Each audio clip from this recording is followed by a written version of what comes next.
బాలకోటే గారు, ఈ రకమైన ప్రచారం ఎప్పుడు ఏదో ఒక అంశం మీద చేస్తూనే ఉంటారు. రాజధాని ప్రాంతాన్ని ఇంకా ఈ రకంగా ప్రచారం చేస్తూ ఉన్నారు కదా, మీ దృష్టి కూడా వచ్చే ఉంటది కదా, ఎవరు ఈ ప్రచారం చేస్తున్నది?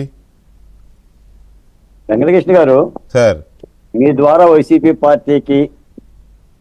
పార్టీ సోషల్ మీడియాకు ఒక మాట చెప్తున్నా. మళ్ళీ వాళ్ళు పెంట తీసి ముక్కుకు రాసుకొని వాసన చూసుకుంటున్నారు. గత 5 ఏళ్ళు వాళ్ళు ఏం చేశారంటే, చదువుకున్న వాడి కంటే చదువు లేనివాడు గొప్పోడు అని అంటారు కదా గ్రామాల్లో. చదువు లేనివాడు వెళ్తూ ఉంటుంటే ఏదైనా పెంటో పేడో తగిలింది అనుకోండి కాలుతో, అనేది పేడని తీసి అవసరం పడతాడు.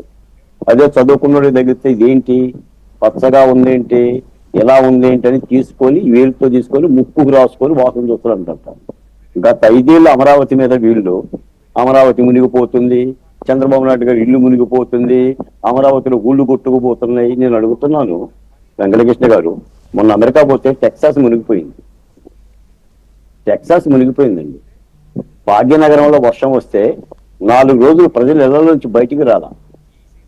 కార్లు పడవల్లా నీళ్ళల్లో రోడ్ల మీద నడిచినాయి. నాలాలు పగిలిపోయింది.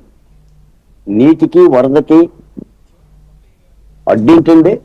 లోతట్టు ప్రాంతాలు మునిగిపోతున్నట్టుంటే నేను అడుగుతున్నాను, ఏ అమరావతి మునిగిపోతుంది, తప్పేంట్రా? ఏ గ్రామాలు మునగపోవట్లా? ఏ గ్రామాలు మునిగితే చర్యలు తీసుకుంటారు, నీటిని మళ్ళిస్తారు. అమరావతి మునిగిపోయింది. ఎక్కడ దేశాల్లోనే వస్తాయి వర్షాలకి. ఏ పులివెందులు మునిగిపోదా?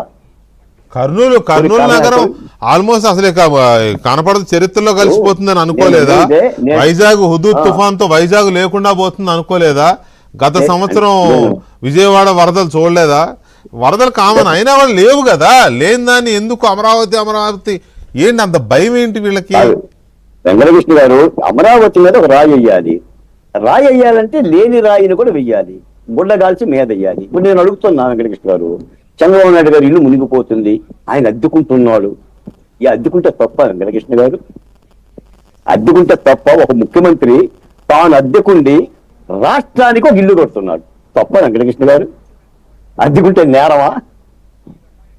అంటే నింద చూడండి ఎలా ఉందో. అంటే నువ్వు నేరమే మరి, అద్దెకుంటే నేరం కాదా? ఎక్కడ దొరికితే అక్కడ ప్యాలెస్లు కట్టుకుని సొంతంగా కొండల మీద గుట్ల మీద కూడా బ్రహ్మాండంగా కట్టుకుని విలాసవంతంగా ఉండాలి. కానీ అద్దెకుంటే ఏంటండి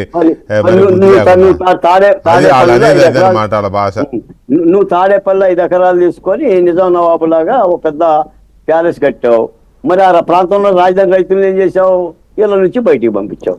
నేను మాట చెప్తానండి, ఈ నిందా ప్రచారం మూలన వైసీపీ పార్టీకి నష్టం తప్ప ఏం లేదు. అయినా కూడా ఈ నిందా ప్రచారం కారణంగానే ప్రజలు తీర్పు చెప్పారు. అయినా సరే ప్రభుత్వం వైపు నుంచి ఇలాంటి, ఎందుకంటే ఇక్కడ కీలకం పెట్టుబడిదారులు, లేకపోతే అమరావతిలో కార్యాలయాలు, వ్యాపారాలు, Amaravati self sustaining city, green capital, ఇది కదా దానికి ఉన్న కాన్సెప్ట్. స్వయం సమృద్ధిని సాధించే రాజధాని నగరం అవుతుందని కదా. ఒక్క నిమిషం బాలకోట గారు, ఒక్క నిమిషం దయచేసి ప్లీజ్. పట్టాభి గారు, ఇది స్వయం సమృద్ధిని సాధించే నగరం అనేది కాన్సెప్ట్. దానికోసమే నానా ఇబ్బందులు పడుతున్నారు చంద్రబాబు నాయుడు గారు. అక్కడ బిజినెస్లు, హోటల్స్, ఐటీ లాంటివి సెక్టర్స్, సర్వీస్ సెక్టర్ ఇటువంటివి తీసుకురావాలని. మొన్న వెళ్తే కూడా దావోస్ వెళ్తే కూడా ఇక్కడి నుంచి మెయిల్స్ పెట్టించారని చెప్పారు కదా. రాగానే వాళ్ళే మెయిల్స్ పెట్టించారు పెట్టుబడిదారులకి, అమరావతికి రావద్దని, ఆంధ్రప్రదేశ్కి రావద్దని అని. సో ఇలాంటి ప్రచారం చేస్తుంటే ఆ చేసేవాళ్ళు ఓపెన్గానే చేస్తున్నారు కదా సోషల్ మీడియాలో. ఎందుకు వాళ్ళ మీద ప్రభుత్వం చర్యలు తీసుకోవట్లేదు? ఇప్పుడు చర్యలు తీసుకోవట్లేదు అనడం కరెక్ట్ కాదండి. ఒక ఉదాహరణ చెప్తా.